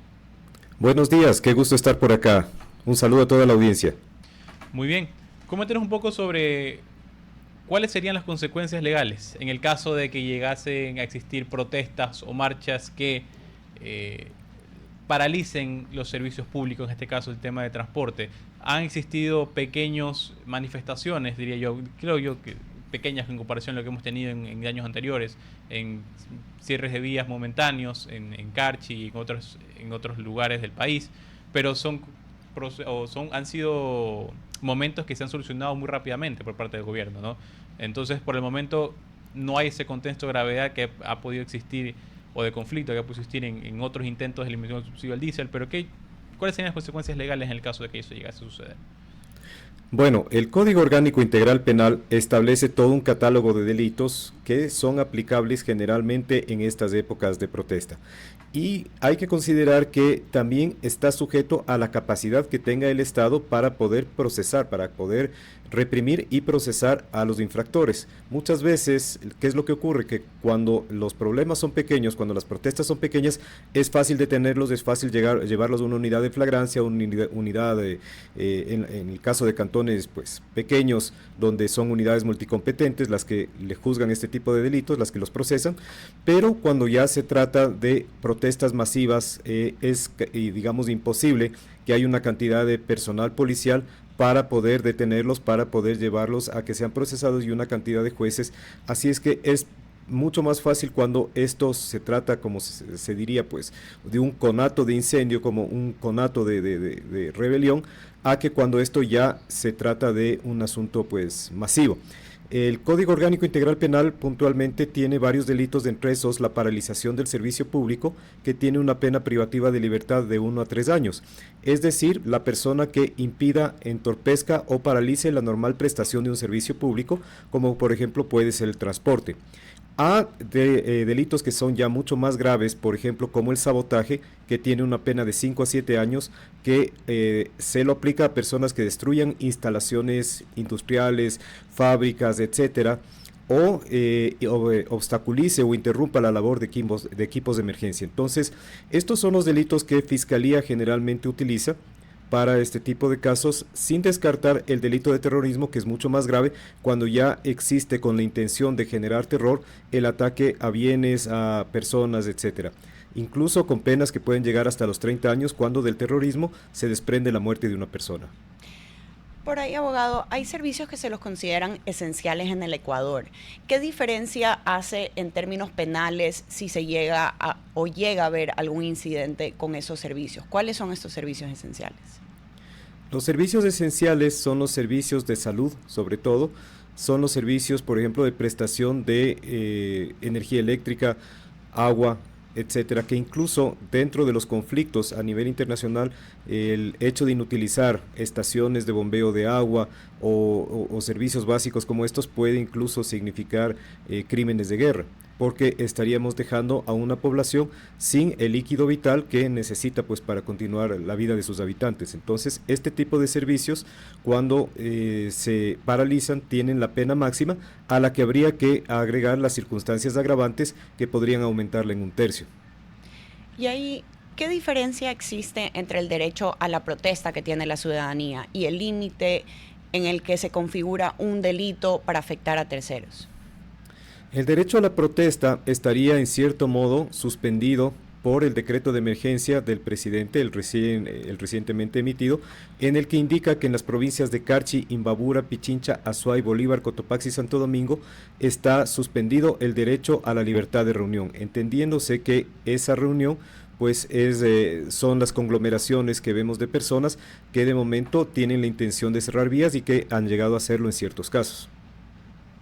Muy bien, y me gustaría saber su opinión general un poco de lo que está sucediendo específicamente con el tema de la disminución de subsidio al diésel, desde el punto de vista legal, pero sobre todo desde el punto de vista ciudadano. ¿Cómo cree que se está llevando a cabo esta medida?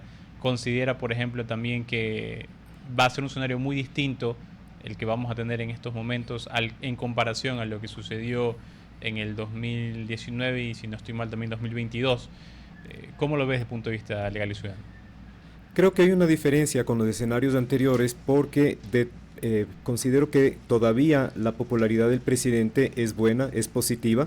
Entonces la comunicación política es vital en estos momentos porque el subsidio del diésel, si bien es una distorsión en el sistema económico desde el punto de vista que existen personas que no necesitarían este subsidio, gente que por ejemplo compra autos de alta gama que funcionan con diésel simplemente para pagar menos combustible, entonces y también pues el hecho que se utiliza el combustible subsidiado muchas veces en fábricas, en instalaciones que no tienen algún tipo de relación con servicios básicos, con subsidios que deban recibir, sino simplemente por incrementar sus ganancias. Dichos industriales inescrupulosos lo utilizan. Así es que sí es una distorsión, pero pienso que lo mejor es la gradualidad, es decir, que no se sienta tan fuerte el golpe, porque de momento, ¿qué es lo que ocurre? Si es que, por ejemplo, en una manzana incrementaría el valor de transporte en unos 10 centavos, los especuladores, gente que tiene pocos escrúpulos muchas veces, lo que van a hacer es subirle 30 o 40 centavos. Y la capacidad del Estado de poder hacer controles, de poder hacer operativos para reprimir este tipo de actividades es bastante baja. Por eso es que inclusive es complicado para el Estado el hecho de tener control en las fronteras para evitar el contrabando de diésel. Más aún, dentro del país, poder controlar los precios si es que existe especulación. Si es que este escenario se da, entonces las personas van a ver inmediatamente reflejado en el poder adquisitivo de su canasta básica, y eso podría generar un descenso en la popularidad del presidente, en la que el problema ya no sea conversar con los grupos organizados como son los gremios de transporte, de pequeños empresarios, etcétera, sino más bien el problema sería con las personas que desorganizadas hacen una causa común de querer, pues como hemos visto en otras ocasiones, incluso atentar contra la estabilidad del actual gobierno. Y otro de los temas que justamente nos convoca dentro de las entrevistas es justamente el tema del caso de Fernando Villavicencio. Me gustaría un poco darle a la audiencia un contexto actual sobre lo que está pasando. La semana pasada, si mi memoria no me falla, se hablaba un poco con uno de los testigos del caso, testigo reservado, que justamente mencionaba a 2 personas involucradas como actores intelectuales. ¿Cómo está avanzando este caso? ¿Cuáles han sido las novedades para que podamos conocer desde el lado ciudadano lo que ocurre dentro del caso? Cuando existe testigos que rinden su testimonio anticipado, quiere decir que son personas que podría incluso estar en riesgo su vida y es necesario tomar ese testimonio como un anticipo de prueba. Y estos testimonios de alguna manera pues señalan cierta participación del exministro Serrano. Pero recordemos que en los procesos penales no basta que una persona lo mencione o lo diga, sino que eso tiene que ir corroborado con otras pruebas que se actúen en la audiencia de juicio. Estas pruebas deben ser varias, deben ser unívocas, es decir, que todas conduzcan hacia un mismo hecho, deben ser relacionadas entre sí y deben ser directas. No se puede considerar como una prueba que diga a alguien, a mí me contaron o yo supe por terceros, etcétera. Pero si esa persona dice, a mí me consta tal cosa, entonces para que eso tenga una eficacia probatoria en audiencia de juicio deberá ser corroborado y puesto en contexto con las demás pruebas que se actúen. Así es que no se trata de algo definitivo. Y ahí, desde lo penal, ¿qué elementos claves observa en el manejo de esta investigación que se puede dar? Bueno, el hecho más relevante que hemos visto fue la semana anterior cuando Fiscalía presentó una queja contra la jueza que está llevando a cabo el caso y negó la prisión preventiva para Javier Jordán y para Serrano. Esta jueza, de acuerdo a la resolución del Consejo de la Judicatura, ha sido suspendida, lo que quiere decir que se va a poner otro juez en conocimiento de la causa. Pero además de ello, se trata de la jueza que negó dar paso a la apelación de Fiscalía de esta presentación periódica que está solicitando Fiscalía que se la cambie por prisión preventiva, porque aduce que Fiscalía presentó más allá del plazo que indica la ley su escrito solicitando la apelación. Así es que estaría por verse si es que la Corte Provincial, porque esta apelación sube a la Corte Provincial, la Corte Provincial va a dar paso a ese pedido de Fiscalía de revocar las medidas sustitutivas y en tal caso dictarle la prisión preventiva para Javier Jordán y para el exministro Serrano. Eso estaría por verse.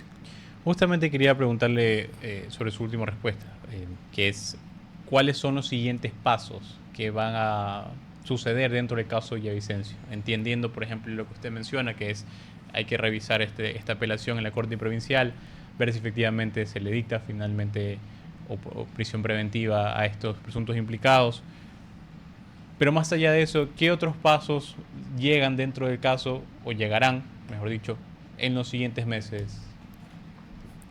Este es un caso que, por encontrarnos dentro de instrucción fiscal, tiene 3 meses de duración, 90 días dice la ley, pero se puede extender a 120 días en el caso de existir vinculaciones. Y yo creo que Fiscalía, seguramente dentro de las investigaciones que se realicen en esta instrucción, encontrará nuevos indicios que puedan dar lugar a solicitud de vinculaciones, porque con ello se extendería el plazo de la instrucción fiscal.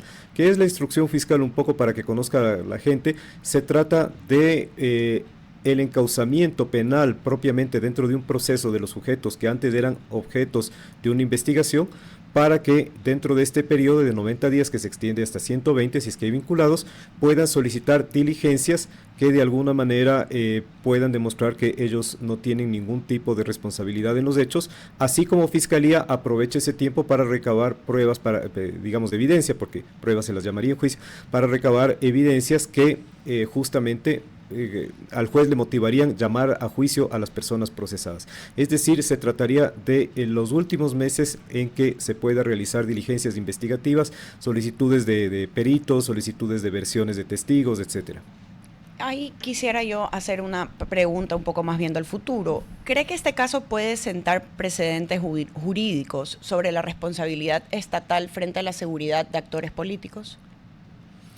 Es importante que Fiscalía actúe con toda objetividad. Recordemos que uno de los principales problemas que tenemos en Ecuador es que a veces la formulación de cargos ocurre cuando sujetos políticos, sobre todo sujetos que tienen algún tipo o han tenido algún tipo de liderazgo o algún tipo de cargo relevante, ya no se encuentran en el país. Y miremos solamente como una especie de comparación lo que ocurre en Perú. En Perú, cuando usted ve que mandatarios, cuando usted ve que ministros pues han actuado de una forma que Fiscalía considera que no es la apropiada, que se aproxima al cometimiento de delitos, inmediatamente, en el caso incluso de presidentes, hemos visto que los pone del sillón presidencial directamente en la cárcel. Acá ocurre lo contrario. Creo que los tiempos funcionan un poco lento y esto pues tampoco es que se deba enteramente a un problema de actitud política de Fiscalía, sino más bien que se requiere mayor cantidad de fiscales, mayor cantidad de agentes investigadores que apoyen a Fiscalía, mayor cantidad de asistentes, secretarios, etcétera, para que podamos tener un sistema penal que funcione de una manera más rápida. Perfecto, abogado Calderón, le quedamos muy agradecidos por su tiempo. Tenemos que despedirnos y esperamos contar con usted en una próxima ocasión. Muchísimas gracias, como siempre ha sido un gusto para mí. Que tenga un muy buen día. También ya es momento de despedirnos de nuestra audiencia, Sofía. Sí, qué bestia. Nos quedamos reemplazando aquí el día de hoy. Pero como dice el señor César Pérez Cordero, no se vayan, que en unos minutos empieza Hablando Fuerte con Rodolfo Vaquerizo. Y con Sofía Forneris. Y con Sofía Forneris. Que tengan un muy buen día. Pasen bien.